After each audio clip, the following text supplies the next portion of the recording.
One of the survivors, a man named Alvar Núñez Cabeza de Vaca, led the men through barren lands that are today in the southern United States. For 8 long years, they wandered on foot all the way across the North American continent until they finally reached Spanish settlements in Mexico. During these years, some of the native people the explorers met told them stories about 7 cities that lay somewhere further north that were supposed to be filled with gold and other treasures. When Cabeza de Vaca returned to Spain, he visited the king here at his royal palace and told him this story.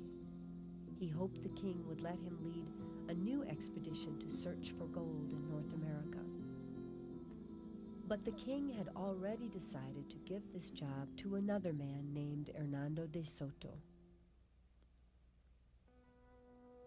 In 1542, near the banks of the Mississippi River, Hernando de Soto died, and after that, his expedition ended without ever finding any gold. But at the same time the de Soto expedition was exploring the American southeast, another Spanish expedition, led by a man named Francisco Coronado, was searching the dry, empty lands of the southwest. His expedition had headed north from Mexico in 1540 to find the 7 cities of gold told of by Cabeza de Vaca.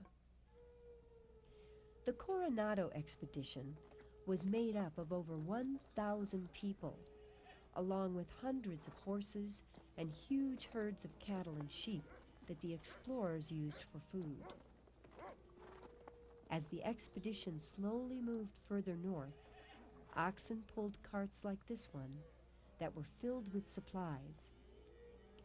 The Coronado expedition crossed a huge hot desert and entered what is today's state of Arizona, where they passed small native villages like this one.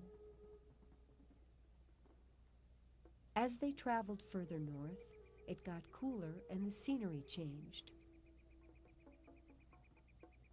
After a while, they arrived at the large villages of the Zuni tribe, which Coronado conquered. But these simple adobe villages were not the magnificent cities Coronado was looking for, and they contained no gold.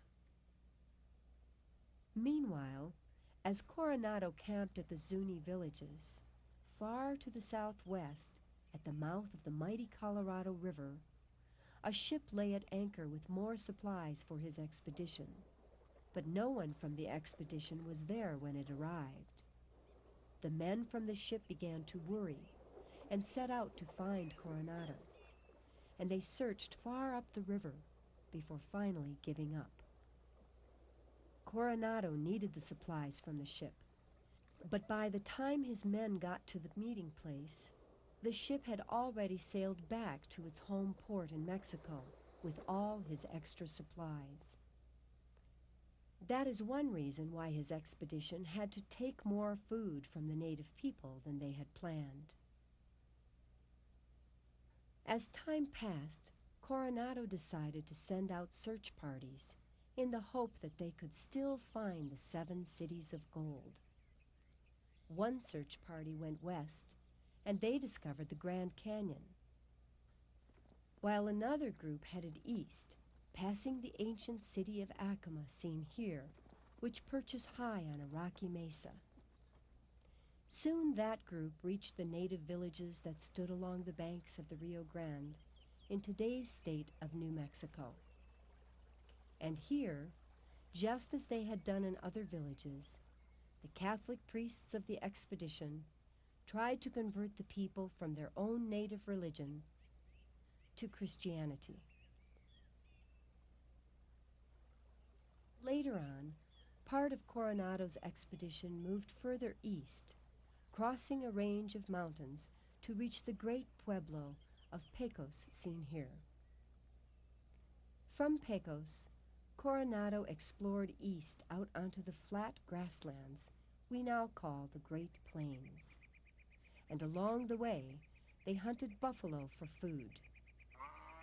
By then, Coronado's explorers had been traveling for a long time. They finally made it as far east as the middle of today's state of Kansas. Then they gave up, and the Coronado expedition returned to Mexico without ever finding gold.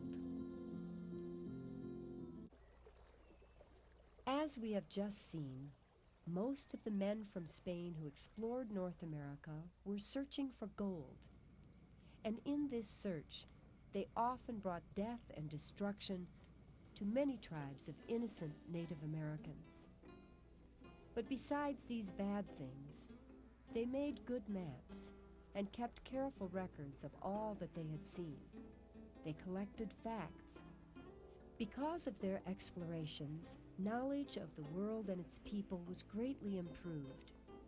People stopped believing old legends such as the Fountain of Youth and the 7 Cities of Gold. And long before the Pilgrims came to New England, Spanish explorers had already brought the Christian religion, as well as their European way of life, to many parts of North America.